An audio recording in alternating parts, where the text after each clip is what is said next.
자, 느헤미야서 10장 28절.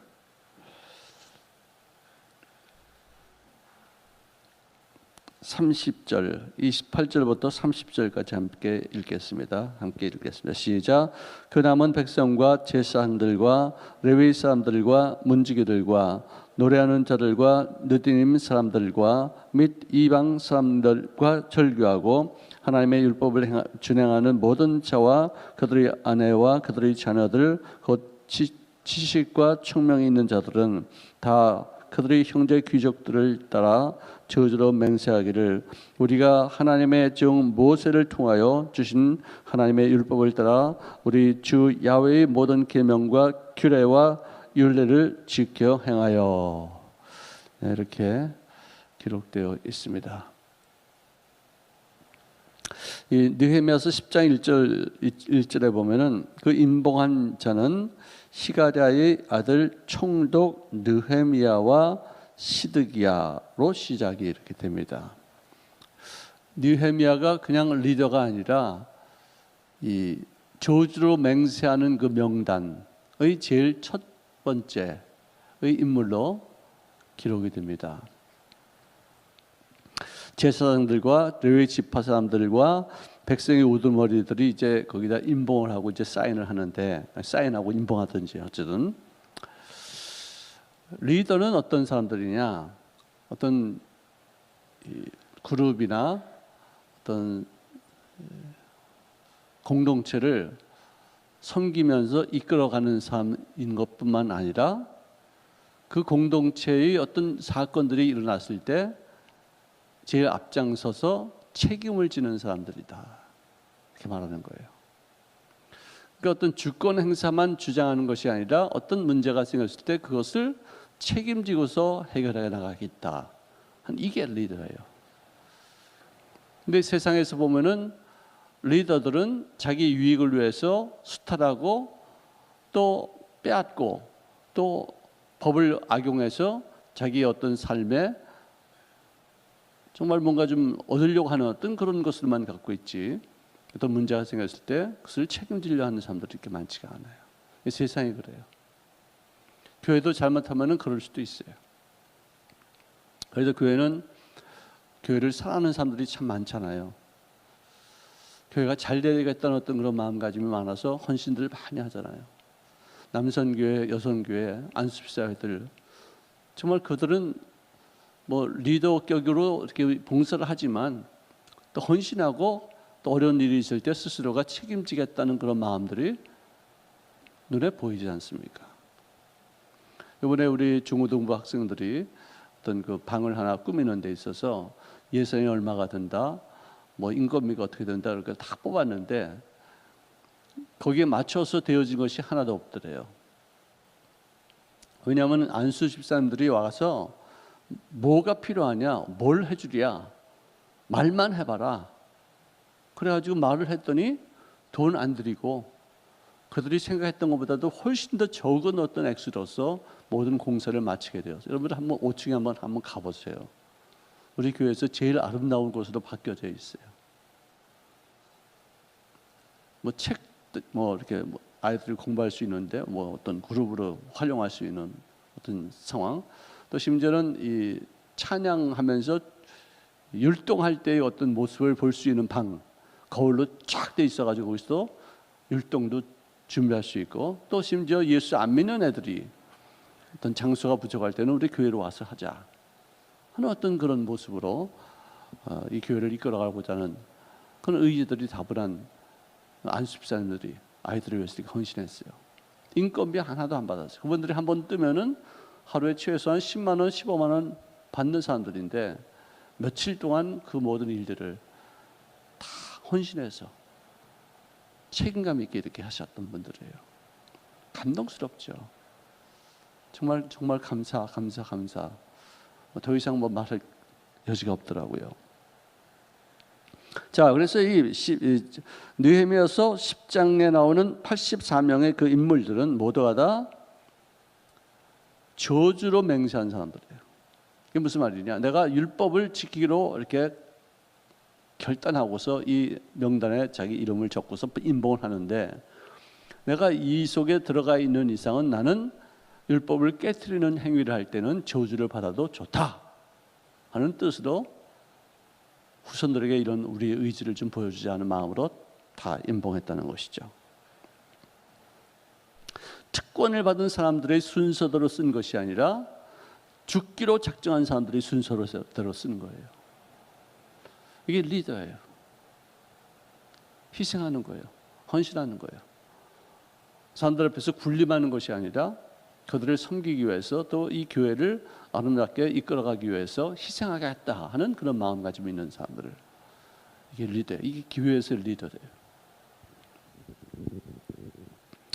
자, 그런데 오늘 28절에 보니까 그 남은 백성과 제사장들과 레위 사람들과 문지기들과 노래하는 자들과 느디님 사람들과 여기까지,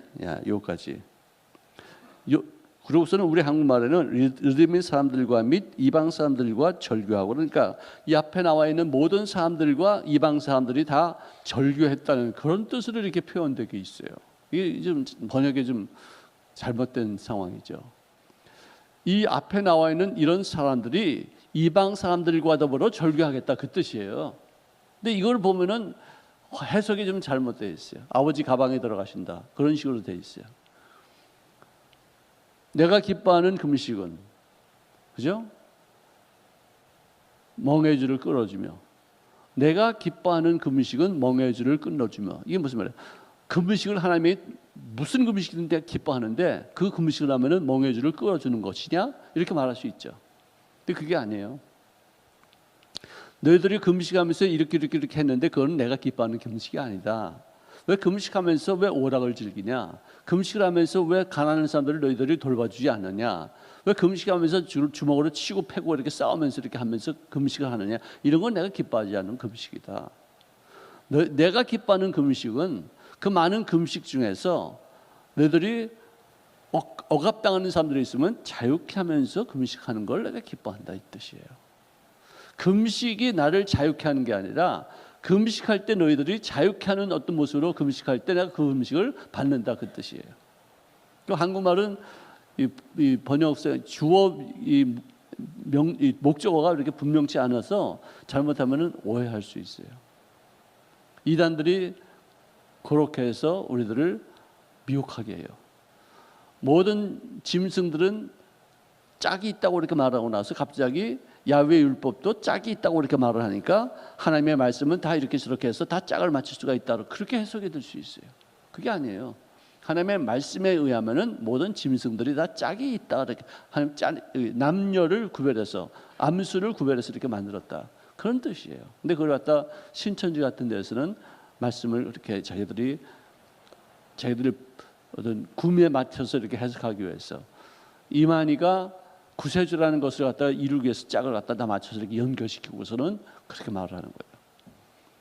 거짓말을 해도 좋다, 그러니까 복음을 전파하기 위해서 거짓말을 해줘, 그런 뜻이 아니거든요. 근데 그걸 갖다 또 한국식으로 이렇게 보니까 그런 식으로 해석하게끔 돼 있어요. 그렇게 문맥이 복음을 전하면서 거짓말하면서 복음을 전할 수 있겠느냐? 그거 아니다 그 뜻인데, 로마서 1장에 보면 그렇게 3장인가 그렇게 돼 있어요. 참으로 이 한국말 그래서 이 신천지는 개정 개혁 성경을 쓰지 않아요. 지금도 개혁 성경 옛날 거 쓰던 거 그걸 써요. 왜? 그건 모호한 어떤 그런 부분들이 많아요. 개정 개혁은 그래도 새롭게 써가지고 좀 주어 동사가 정확히 분별되어지고 쉼표도 있고 다 그래서 이렇게 우리가 이해하기가 쉽게 되는데 아직도 좀 미흡한 부분이 좀 있습니다. 이 부분도 그런 거예요. 많은 사람들이 있는데 이 사람들이 이방인과 더불어 이게 단절한 것이지, 이방인과 더불어 함께 이 사람들이 누구하고 단절한 게 아니거든요. 참 그렇게 돼 있어요. 자, 그래서 이렇게 거룩한 약속을 하는데 한국의 초대교회 선교사님들은 조선인들이 예수를 믿고 그리스도인이 될 때까지 해야 될 필수 불가결한 어떤 그 일들을 결단시킵니다. 자, 너 교회 다니려면은 이거 다 끊고서 교회 다니라. 너 예수 믿으려면은 이런 어떤 잘못된 일들을 다 끊어버리고서 예수를 믿어라 라고 선교사들이 그때 당시에 사람들에게 하지 말라고 했던 것들이 몇 가지가 있어요. 또 하라고 그런 것 중에서 하나는 뭐냐면 성수주의는 반드시 지켜라. 오늘 여기도 본문 말씀에 보면은 안식일 때 이방인들이 무슨 물건을 팔 때 사지 않겠다는 거 나와요. 한국에도 초창기 때 선교사들이 안식일 날 어디 가서 밥 사 먹지 말라. 그래가지고 지금도 어느 교파는 안식일 날 어디 식당에 가서 밥 먹지 않습니다. 교회에서 다 나눠줘요. 그리고 물건도 매매하지 않게 해요. 안식일 날 왜 네가 주일날인데 이렇게 명령을 어기면서 이렇게 하느냐. 너무 그건 과중하게 이렇게 좀 어떤 구약적인 그리고 율법적인 어떤 그런 명령이라고 그렇게 생각이 드는데, 자, 몇 가지 강령을 강조한 것 중에서 제일 처음이 이제 주일 성수 신앙을 꼭 지켜라. 주일 이 성수하는 것만큼은 절대로 양보하지 마라. 이 주일을 성수해야지만 너는 하나님 앞에 보호하심을 받을 수 있다. 시간의 주인 되시는 하나님 앞에 이 시간이 이 주일 하루가 일주일에서 하나님의 것임을 깨닫고서 하나님을 예배하고 하나님을 즐겁게 하고 하나님과의 만남을 이루고 말씀을 묵상하고 찬송하며 기도하는 시간으로 보내라. 아주 굉장히 엄하게 말했었어요. 요즘은 우리가 너무 좀 풀어졌죠. 세상이 너무 즐거운 것이니까 그것까지 다 금하다 보면은 사람들이 교회 나오지조차도 안 할 것이다 싶어가지고 약간 타협한 그런 부분도 없잖아 있어요. 근데 저도 그런 건 좀 좋아하고 타협이 아니라 시대 흐름에 따라서 조금 이렇게 좀 여유를 두는 것이다 이렇게 저는 그렇게 생각합니다. 그다음에 두 번째는 한국인들에게 중독된 구습이 있었어요. 이것을 끊어라. 그 중에서 조상 제사, 그죠? 조상에게 드리는 제사만큼은 정말 굉장히 큰 문제였었어요. 조상님들에게 드리는 제사를 안 드린다고 해서 아버지가 자식을 죽이는 경우도 있었어요. 조상들에게 네가 무슨 짓으로 예수 믿고서 무슨 면목으로 그래 제사를 드리지 않느냐, 그래서 막 두드려 팬 경우도 있어요. 제사 드리지 않은 며느리 불구덩이에 막 집어넣을 수도 있어요. 정말 너무 무서웠어요. 이 조상들에 대한 제사가 한국 교회의 가장 큰 방해 요소가 됐었어요. 얼마나 철두철미하게 500년 동안 그것을 지켜왔는지 지금까지도 이 조상 제사 때문에 예수 못 믿겠다는 사람들이 아직도 많아요. 그래서 옛날에 조영기 목사님께서, 나도 지금 기억해요. 수요일 날 저녁 때 예배를 드렸는데 그때 고린도서 강해하면서 조상들에 대한 제사를 드리는 것을 지방은 띄어라. 지방.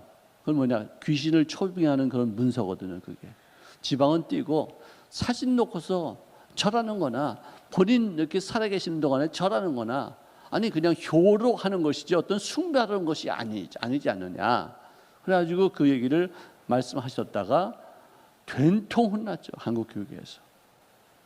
그거는 예수 믿게 일단 하자. 그래서 조상 제사를 드리면서도 교회 다니게 하자.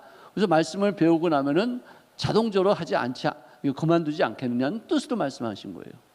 근데 그것 때문에 우리 순복음교회가 완전히 이단으로 찍혀가지고 소외당하고 추출당하고 완전히 제명당할 그런 위기까지 갔었어요. 그 말씀에 수혜를 본 사람은, 제일 많이 수혜를 본 사람은 아마 우리 가정이었을 거예요. 하필이면 그날 저희 아버님이 처음 교회에 오신 날이었어요. 그때. 근데 우리 어머님이 돌아가신 지 얼마 안 됐었던 거거든요. 그 제사 지내는 문제 때문에 고민하다가 오셨는데 은혜를 엄청, 내가 성가대에서 이렇게 보니까 저희 아버님이 저렇게 앉아 있는데 진짜 눈물 범벅이 돼가지고 은혜를 많이 받으시더라고요. 근데 나는 마음속에 한 곳에는 지금 기분이 안 좋은 게 있어서, 왜? 아니 조상들에게 제사를 드리라니, 조영기 목사님의 말뜻을 내가 이해하지 못하고서 단순히 그 말씀만 하나만 갖고서 내가 내 스스로가 판단했었어요. 왜 저렇게 하셨을까? 옛날에 그래 시저의 그 초상화를 갖다가 밟고 지나가지 않았던 사람들, 왜? 그러니까 이제 밟고 지나갔던 사람들, 순교를 각오하고서 이렇게 믿음을 지켰는데 십자가는 밟지 않고 시저의 사진은 밟고 지나갔다 이거예요. 그래서 죽었어요. 내가 어떻게 살아있는 당신을 신으로 섬겨서 절할 수 있겠습니까? 그래서 절하지 않아가지고 순교당한 사람들, 사자굴에 던짐받은 사람들에게 조롱거리가 된 사람들 수없이 많았는데 그럼 그 사람들이 죽으면 과연 무엇이냐? 난 그렇게 생각했었어요. 그래서 집에 들어가지고 내가 고민했어요. 야, 이거 어떻게 목사님께서 이런 말씀하셨을까? 옛날에 신앙을 지키기 위해서 어떤 다른 신에게 절하지 않게 하기 위해서 순교당한 사람들이 피는 건 무엇인가? 그러고서 내가 고민하면서 내가 집에 왔는데 저희 아버님이 저를 부르시더니 야, 역시 조용기 목사님은 세계적인 목사님이시다. 오늘 내가 진짜 은혜 많이 받았다. 뭐 그껏 칭찬하면서 뭐 난리를 치셨어요. 그래서 왜 이러신가 말이지. 나는 지금 고민돼가지고 이렇게 괴로운데 힘들은데, 야, 너희 목사님이 제사 드려도 괜찮다고 그랬다. 뭐 이러셔요. 그래서 제가 굉장히 힘들었었어요. 그것 때문에. 그래서 저도 교회를 옮길까 막 그랬었어요. 뭐 지나간 얘기다. 근데 다음 날 주일날 제가 가서 설교를 이제 들으려고 이제 갔는데 목사님께서 나오셔서 강대상에서 딱 기도하시는, 무릎 꿇고 기도하시는데 그 모습이 얼마나 거룩하고 얼마나 정말 마음속에 은혜가 되고 그러는지 눈물이 막 쏟아지는 거예요. 그 모습 하나만 봤는데, 혹시라도 이분이 잘못되면은 내가 기도해 드려야지, 떠나면 안 되겠구나. 잘못될 리가 있느냐, 나의 생각이 부족하지. 그러면서 내가 내 자신을 많이 추스렸었어요. 그러더니 얼마 안 돼가지고 제 아버님이 우리 어머님 기릴 때 이렇게 촛불을 해놓고 거기다 사과 몇 개 놓고서 그래서는 사진 놓고서 넙죽넙죽 절하시더라고. 그래서 내가 아무 소리 안 했어요. 아무 소리 안 했어요. 그러더니 제 아버님이 너희들은 너희들 방법대로 난 믿어라. 나는 내 방법대로 믿겠다. 그러셨어요. 그러더니 그 다음 해에 야, 우리 기일이 됐는데 저희 어머니 돌아가신 날이 되었을 때 여기 와서 우리 그저 추모 예배 드리자. 그래요, 제 아버님이. 그러니까 아니 아버님 작년에 하셨듯이 좀 하셔야죠. 절하셔야죠. 그러니까 야, 이 자식아, 내가 그때는 내가 몰랐으니까 그렇지. 내가 좀 공부도 하고 성경도 내가 읽어보니까 그게 아닌 걸 내가 알았으니까 이제는 추모 예배 드려야지. 또 하냐? 그래서 혼내켜 나갔다. 그래서 내가 속으로 야 대단한 발전이네. 하시죠. 왜? 또 내가 빈정거리면서 야, 이 자식아, 그렇게 하는 게 아니니까 막 그러셨어요. 그래서 내가 그때서 내가 깊이 깨닫는 것이 조용기 목사님의 그 말씀의 뜻은 일단 수긍하자, 일단 받아들이자, 뭐 제사 드리게 하자. 그렇지만 그러고서는 성경 말씀 공부를 하나하나 이렇게 시키다 보면은 깨우치면 되면 시켜도 안 할 것이다. 이런 뜻으로 하신 거예요, 그게. 그때 저희 아버님이 그때 교회 처음 나갔을 때 제사 드리면 안 된다라고 딱 했으면 아마 교회 안 나오셨을지도 몰라요. 근데 그것 때문에 마음에 이렇게 많이 걱정이 됐는데 제사 드려도 된다. 지방만 띄어라. 뭐 부모에게 절하는 것이나 뭐 또 사진 놓고 절하는 것이나 숭배가 아니고 우상을 경배하는 것도 아니고 다른 신을 뭐 섬기는 것도 아니고 그냥 우리 한국의 효로서 이렇게 절하는 것이지. 그렇게 하면 되는 거 아니야. 이 말씀 들으시고 제 아버님이 완전히 바뀌셨어요. 그래서 제 아버님은 그 회사를 차려놓고서도 제가 가보면 예배실이 따로 있었어요. 거기에 회사에다 따로 예배실을 만들어 놓고서 직원들을 거기, 하여간 우리 아버님 회사에 누가 들어오면은 무조건 예수 믿는 사람이 되는 게요. 그렇게 제법 이렇게 성전을 만들어놨어요. 성전을요. 개척교회 같이 이렇게 만들어놨어요. 저도 거기 가서 몇 번 설교했죠. 직원들 앞에서. 그렇게 변화가 되셨어요. 정말 감사한 일이죠. 그래서 조상 제사에 대한 문제를 하지 말라고 이렇게 아주 엄했죠. 그다음에 알코올 중독이 만연했었어요. 술주정뱅이가 많았었죠. 그리고 한국은 이상하게 무슨 잘못을 해도 술 먹고 한 것은 다 용납이 됐었어요. 그만큼 술 문화가 관대했었어요. 지금은 안 그렇죠. 술 먹고 이렇게 뭐 깽판 치는 거 봐주지 않아요. 엄벌에 쳐요. 나도 그걸 정말 이상하게 생각했는데 요즘 와서 미국 법만큼 엄해졌어요. 미국에서 뭐 술 먹고 어떻게 했다? 용납이 안 돼요. 어쨌든 무슨 일을 했느냐에 따라서 문제지 술 먹고 한 것을 용납하지 않아요. 왜? 왜 술 먹고 왜 그렇게밖에 못하느냐? 왜? 여러분들 한국은 술 먹고 아주 주정 부리는 그 자체가, 그리고 넋두리하고 말이지 막 사람들을 뭐 붙잡아 놓고서 몇 시간 동안 막 말하고 이런 걸 그냥 용납을 했었어요. 오랫동안 다들 다 그렇게 술을 먹었으니까. 남자치고서 한국에서 술 먹지 않는 사람이 어디 있어요? 술은 또 어른 앞에서 배워야 된다고 해서 또 엄하게 또 이렇게 먹는 것까지 이렇게 가르쳐 줬었어요. 어쨌든 이 선교사들이 보기에는 이것은 알코올 중독은 이것은 금해야 되겠다. 그 다음에 담배 피는 거 금해야 되겠다. 축첩하는 거. 여러분, 한국인의 남성으로서 성공했다의 어떤 그런 증거가 뭐냐? 첩을 지르는 거였었어요. 그리고 여자들도 그것을 당연한 것으로 알고 칠거지약 중에 하나가 뭐냐? 첩에게 시기하는 것. 여러분 성경에 보니까 첩을 시기하는 사라를 용납하고서 쫓아버리지 않습니까? 근데 한국에서는 본처가 첩을 갖고 있는 남편을 이렇게 잘못 대하는 것을 악으로 봤어. 악으로. 나쁜 놈들이죠. 여자를 여자로 사람으로 본 게 아니에요. 너는 놀이개감이야. 너는 성적인 어떤 실용감이야. 너는 그저 입 다물고서 내가 하는 짓에 조금도 관여하지 마. 첩에 대해서 너 시기심 품지 마. 막 이런 식으로 이게 문화가 이렇게 진행돼 있었죠. 정말 그런 거는 굉장히 잘한 것인데. 자, 어쨌든 이런 것을 다 끊고서 경건한 삶을 살 것이며, 세 번째는 뭐냐? 불신자 및 그들의 가족들에게 전도하라. 네 번째는 장사를 하든 농사를 짓든 남의 모순설을 하든 반드시 11절을 봉헌하라.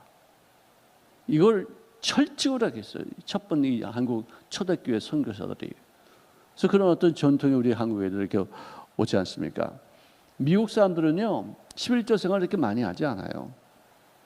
그 대신 그들이 죽을 때 유산을 교회에다가 남겨놔요. 그래서 그것으로 교회가 운영되는 거예요. 11조 생활 이렇게 우리 한국처럼 철두철미하지 않고, 근데 우리는 또 유산을 교회에다 남기는 경우는 거의 없죠. 자식들에게 다 남겨요. 이게 서로 이게 뭐라고 그렇게 어느 게 좋다 어떻게 나쁘다 이렇게 말할 수 없겠지만 어떤 문화적으로 그렇습니다.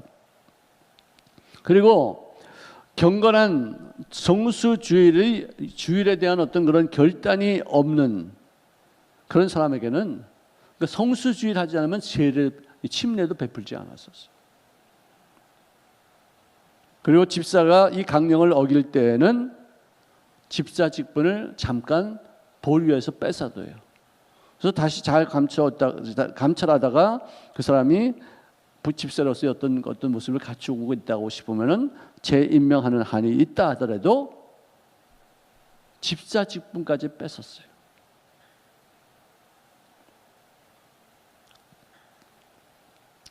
오늘 이 본문 말씀에 이렇게 하지 말자 저렇게 하자 하는 것 중에서 오늘 느헤미야의 본문 이 언약이 우리 선교사들이 우리 한국에 와서 가르치는 그 내용하고 상당히 많은 부분이 일치되는 것을 볼 수 있습니다. 자, 내일은 또 이 말씀을 좀 더 자세하게 공부하는 시간을 갖도록 하겠습니다. 잠깐 기도하겠습니다. 사랑하시는 주님 고맙습니다. 오늘 우리가 예수를 믿으면서도 분별하지 못하고 끊을 것과 또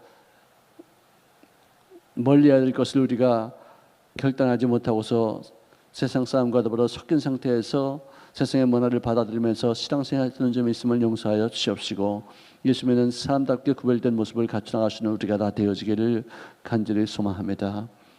절대로 예수 믿는 사람답게 그리스도의 제자다운 모습을 갖춰 나가시도록 도와주시옵시고, 구별되어서 사람들에게 우리들의 모습을 온전하게 전파할 수 있도록 도우시고, 예수 믿는 사람들이 얼마나 정말 경건된 인생을 살고 있는 것인가를 분명히 표현할 줄 아는 죄를 되어지기를 원하며 예수님의 이름으로 기도합니다. 아멘.